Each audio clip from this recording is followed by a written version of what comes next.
Welcome back to another episode of Aussie Bucking. I'm going to do a review of my Ferris 800. I've had it now for 2 years, thereabouts. It's done about 330 hours in that couple of years. I do my own mowing on my own property, probably about 6-7 acres I do there, and then also I do blocks like this during the week. One day a week I try to do some mowing. I love mowing. I used to be a farmer for a long time, and this is the only real tractor or anything that resembles a tractor anymore. So I've decided to buy this machine after doing my research. I've had other Zero Turn before, three of them. I've had about three over the years of tractor ones, and this machine, hands down, is way better machine. Its build quality is good. Its smoothness is what I brought it for, to have beautiful smooth ride, which it gives. It's hard to match.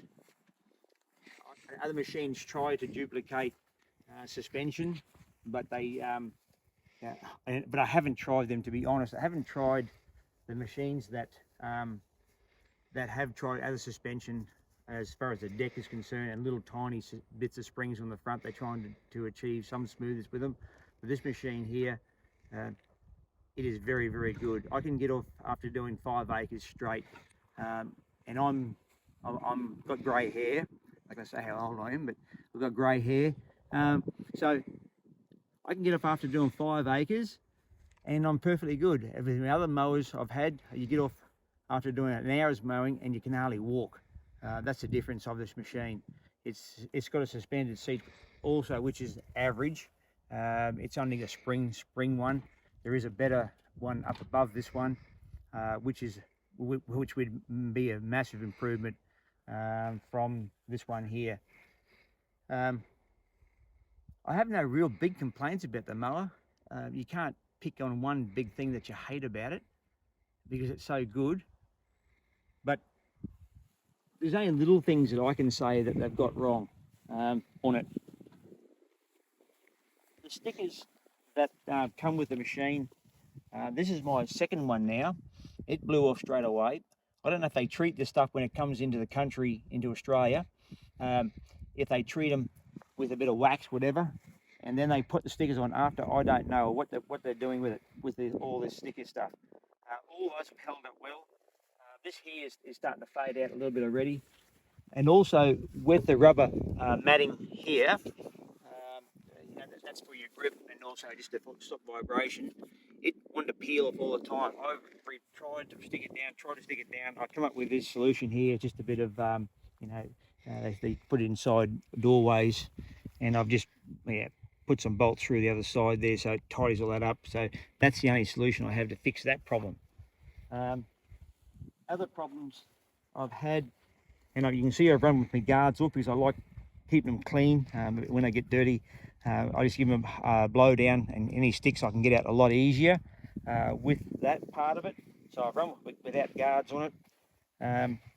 All this is good. I got no problems with that. But the engine, the stickers are all falling off it too. There is a couple left here. These two are gone here. This one over here is gone. I have played with the suspension on it. I've tried to adjust it to where I might think it's better or smoother, but I went back to standard. It just didn't make a hell of a lot of difference. But what I look at is this part here. When it starts bottoming out, which it has never bottomed out that I've ever seen, I reckon I might just put a bit of more spring tension on that, because the springs have started slackening off over time. So I'll do that part when I see that happening, if I feel it happening. With this part here, with adjustability on the deck here, I've had problem of it slipping with that too. So I've had to really tighten them hard. I wish they get some other notching idea, but maybe you notch it, we have more wear. But I've had to keep an eye on that. And I put little marks here too to see if it's moved. I had a few like hits on the side, and I'll do some roughish country with it. I have done a lot of work with this here in hard conditions. I mean real hard. Some grass I'm eyeballing when I'm sitting on the machine, and after a couple of cuts, I've got it down to almost, yeah, to almost a lawn, you could say. Not a lawn, just a lower, better looking grass. So I've done some really gnarly stuff with it. I sharpen my own blades, and so I've learnt to do that with this machine because I'm doing so much work with it. But all round, it's been a very good mower. I would definitely buy one again. I'd like to get two of them. I'd like to get a bigger one day.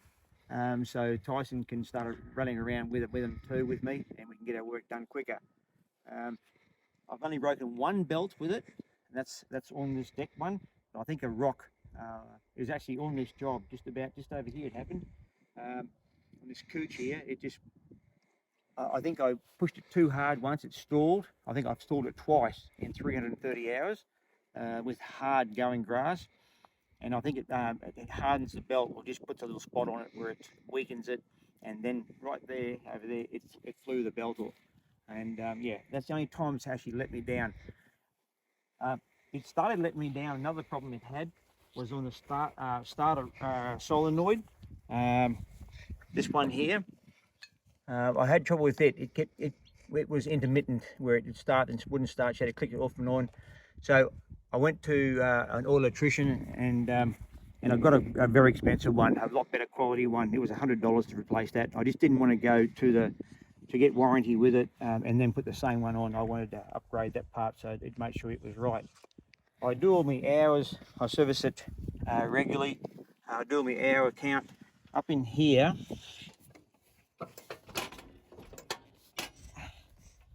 I've serviced, got the hydro serviced on it. Once it started to fade, you could feel it was going a bit weird with the feeling, and the oil was breaking down. The viscosity of the oil was breaking down. That they say all different stuffs up here, the oils to use, blah blah blah. But what they should do is instead of you going back to the book and learn the book, they should put down how often you should service, or they recommend to service the mower. It would make it a hell of a lot easier for us guys to keep an eye on our hours and say, yes, it needs it doing now. But that's just a matter of me getting used to this also machine. Stickers falling off, it's the biggest thing that I hate about it. But otherwise, it's been an absolute fantastic mower. You can get over get us some acres real quick. I've never been up against another machine side by side, and I'm waiting for the opportunity to do that. I think that nothing can sort of match its pace, and when we do get off the machine after hours of work, I think I'm the one who was standing the straightest. So the fuel capacity is okay. It's okay-ish. You can do a lot of hours with it, with a tank full. What else would there be to say about it? But I have adapted a tow bar to it. I just had what was laying around. I'm a little away from town, so you've got to use what you've got around there. And so I just used the original bolts that was going through to hold this plate on here, and put a plate underneath. That Tyson can get that for you and do it that way. But I have been put up twice, because the original ones are mounted here, and I have been put up twice with it here. What it needs to be is risen up just a little bit tiny more to come around a smoother angle, so I don't get caught on that. But it has been handy at times to have that part of it. So tyre wise, we do a lot of sloping country. So as you can see from behind us, it gets very steep in some places, but and it can handle it. I keep my tyre pressures down low for a reason, and for comfort also, for ride. But also I run about 12 pound, 13 pound in them all the way around. I find that's the best for them. I've only had one tyre slip off. That was my fault, because I let it go down too low at the front. But I've never had a puncture either in this time, and I have done some gnarly country with it. The tyres, I wish they were bigger. I'd like to get some bigger ones and more aggressive profile on them just to help with the slopey conditions that we're in.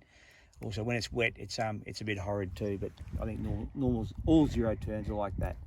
So, but overall, it's a very impressive machine, and I really like the machine. I would definitely get another one. I just can't see myself going back to anything else but these Ferris mowers. Obviously, I don't get paid from them at all, but they're a very good mower. Anyway, thanks a lot for watching, and another episode of Aussie Bucking. Catch you on the next episode.